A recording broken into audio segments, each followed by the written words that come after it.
Oui, Donald Trump a réagi il y a quelques heures sur la chaîne Fox News. Il a assuré qu'il allait frapper fort l'Iran en réponse aux tirs iraniens contre une base américaine en Jordanie. Il a notamment déclaré qu'ils vont recevoir une raclée.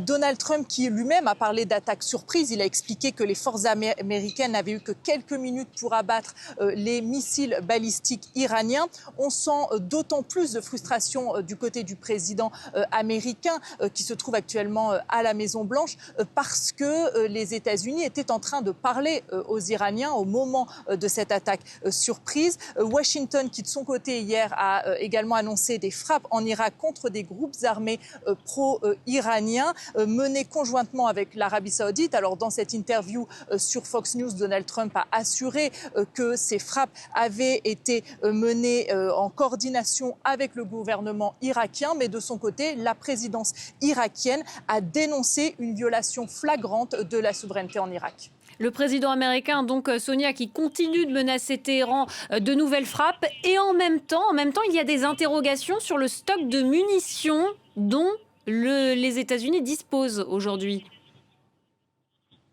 Oui, puisque selon plusieurs médias américains, l'armée américaine a considérablement puisé dans son stock de munitions depuis le début de cette guerre avec l'Iran. On parle notamment des missiles de croisière Tomahawk, mais aussi des intercepteurs de défense Patriot. On sait que ce vendredi, dans le bureau ovale, dont vous pouvez voir l'une des entrées derrière moi, il y a eu une réunion entre Donald Trump et ses conseillers. Certains de ses ministres étaient notamment présents le général Ken, le chef d'état-major des armées, et selon le New York Times, eh bien, le général Ken a notamment averti qu'une reprise des hostilités avec l'Iran épuiserait dangereusement, je cite, les intercepteurs disponibles dans la région. Donc il y a une vraie inquiétude et certains assurent que l'accalmie qui s'était produite depuis vendredi soir était en partie due à ce possible manque de munitions à venir, même si Donald Trump, de son côté, assure que c'est simplement parce qu'il voulait laisser une chance à la diplomatie.